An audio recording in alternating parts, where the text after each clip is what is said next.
How's it going, ladies and gentlemen, boys and girls? This is Jeff Benjamin with 9 to 5 Mac. We are talking about the HomePod. Please excuse my voice. I do have a cold right now, but I wanted to get this video out so you guys can know how I felt about the HomePod. So we're going to talk about 10 features. The first feature here is the color options. You get a white and you get a space gray color option. The white does attract dirt pretty easily, so keep that in mind. The second thing that I like about the HomePod is its design. It is a very well-designed speaker, as you can see here. It has that nice fabric on the outside. You have a non-removable power cable that is covered in sort of a fabric material as well.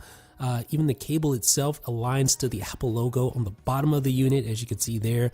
On top, you have your touch panel for controlling Siri and for controlling volume. It feels like plastic, but I believe it's glass. And you can see just how small this thing is. This is the Apple TV remote. Yeah, and that speaks for itself. It's a very small unit. It's going to be able to easily blend in and fit in anywhere in your house. So the build quality is, in a word, impressive. The first thing that stands out to you is when you pick it up. It is very, very heavy, much heavier than you would think. The next thing that you'll notice is that the speaker grill isn't just in one spot, but it's 360 degrees around the HomePod. You have this sort of fabric material that wraps all the way around, gives it a very clean look. The power cable, like I mentioned, is covered in fabric as well. Unlike most Apple products, though, the cable is not removable, so keep that in mind. Now on top, you have the touch panel, and on bottom, you have a non-slip surface. So let me just briefly walk you through setup. When you first turn it on, you'll hear that little tone, and then Siri walks you through the setup process. Hi, I'm Siri. Welcome to HomePod. You can't tell, but I'm waving. To get my attention, say, "Hey Siri." Let's try it. Say, "Hey Siri, what can you do?" Hey Siri, what can you do? I can do lots of things, like turn on the lights, give you a news update, and tell you about the weather. Now you try. Say, "Hey Siri, play some music." Hey Siri, play some music. Okay, here's a personal radio station built just for you. So as you can see, very simple setup process. Now the biggest software feature, obviously, with the HomePod is Apple Music support, and it's excellent. Hey Siri, play songs from the 70s. Now playing the 70s radio. Hey Siri, play songs from 1985. Playing 1985's top 25 hits. Hey Siri, play my Jeff playlist. Playlist Jeff now playing. Hey Siri, play NPR News. Here's the latest news from NPR. Live from NPR News in Washington. Hey Siri, play ESPN News. Here's the latest news from ESPN. Hey Siri, play Beats One Radio. Now tuning in to Beats One, my favorite radio station on earth. Hey Siri, play something upbeat. This music should get your gumption up. Hey Siri, play something for concentration. These arrangements should make your attention indivisible. Hey Siri, play 9 to 5 Mac's Happy Hour podcast. Okay, 9 to 5 Mac Happy Hour podcast coming up. 9 to 5 Mac Happy Hour is sponsored by Monoware. Stay. Hey Siri, play music I might like. Okay, I think you might enjoy starting with some Michael Jackson. Hey Siri, play Michael Jackson's greatest hits. Okay, playing playlist Michael Jackson Essentials. So if you want to control playback using your iPhone, you can simply open up Control Center and then open up the music widget, and then you'll see your HomePod, and you could just tap on that, control playback if you wish. You can also control the volume if you want to do that, just like that. And if you tap the name of the song or the album artwork within the widget, it's going to open up the Apple Music interface, and you can control playback using Now Playing. You can even play additional songs if you want to do so. So, say I wanted to play a different song, just tap on that song, and it'll start playing back on the HomePod. Super simple, super easy.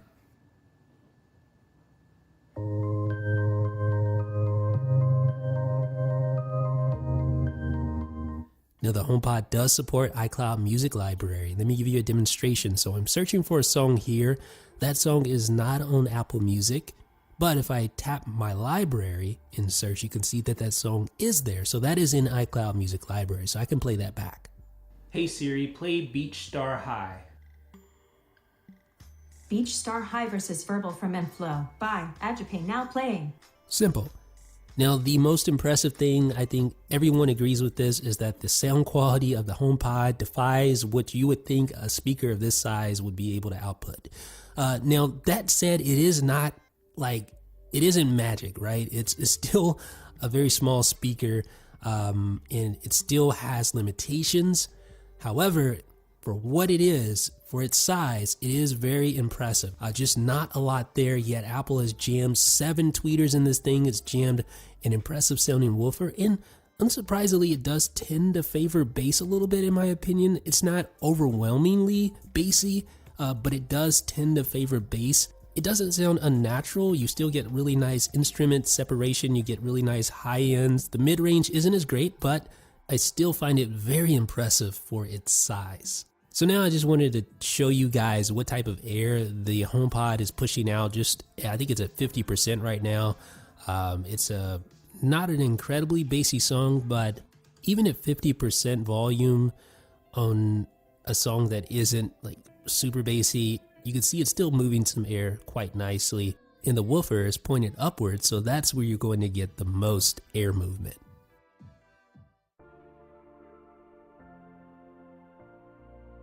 Now, Apple says that the HomePod is able to automatically, dynamically calibrate itself to sound the best no matter its environment. So it uses the accelerometer, it uses the built-in microphones to calculate where it is in the room, and then it will adjust itself acoustically to sound the best based on its environment. Now, this appears to be quite subtle. I didn't really notice much of a difference depending on where I place the HomePod in my small area, and that could be just because it's a small area. So I'm still going to do some testing on this to see how it works, but to be honest, it sounded good wherever I placed it, so that could be attributable to the auto calibration.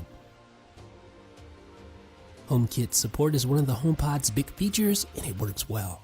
Hey Siri, turn the heat to 72 degrees. Okay. I set the home to 72 degrees Fahrenheit. Hey Siri, turn off the office string lights. All set. Hey Siri, turn off the office Hue Go.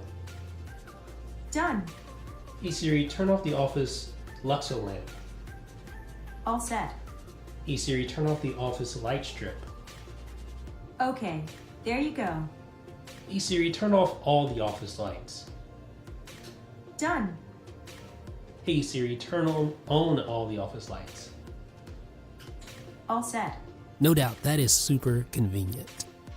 Now, another one of the most impressive things about the HomePod is its ability to use its far-field microphones to pick up my voice over ambient noise and over music playback, even when I'm talking really, really low. So the HomePod is about 10 feet away in this example, and I'm going to talk really, really low, and it's going to be able to respond. Listen up.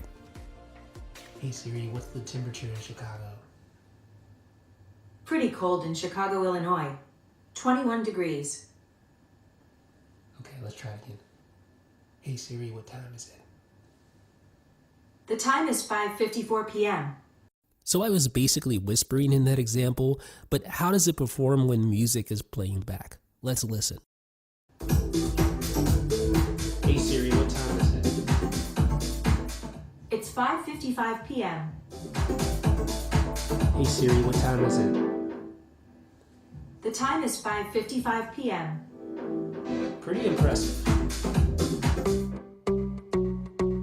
But of course, we know it's not all gravy when it comes to the HomePod. There are some definite flaws that stand out, some like a sore thumb. Number one, the lack of stereo playback. That seems utterly ridiculous to ship the HomePod without this feature. We know it's coming in the future, but it's not here now. So if you buy 2 HomePods, you're not going to be able to link them together and play back your music in stereo.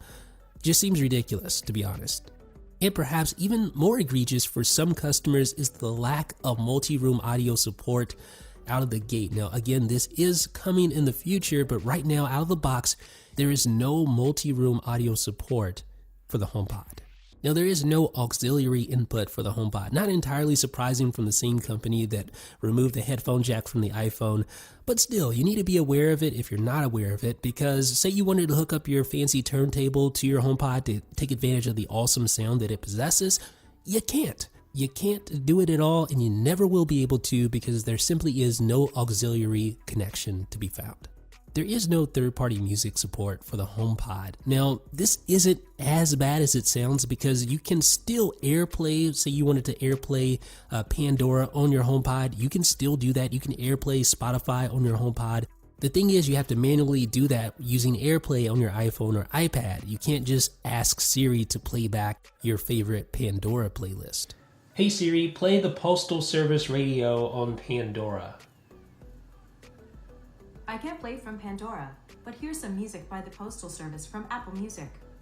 Now those things were negatives, but the lack of multi-user support is a real bummer to me because if I have personal requests enabled, it means that literally anyone in the vicinity of my HomePod can make a request on my behalf because there's only one account per speaker and Siri does not differentiate one voice from another. So that means that anyone can ask Siri to read my text messages or ask Siri to send a text message on my behalf. Notice. So I could say, hey Siri, read my latest text message. I found your most recent message from Jeff. What's up? You guys subscribed to our channel. Would you like to reply? No.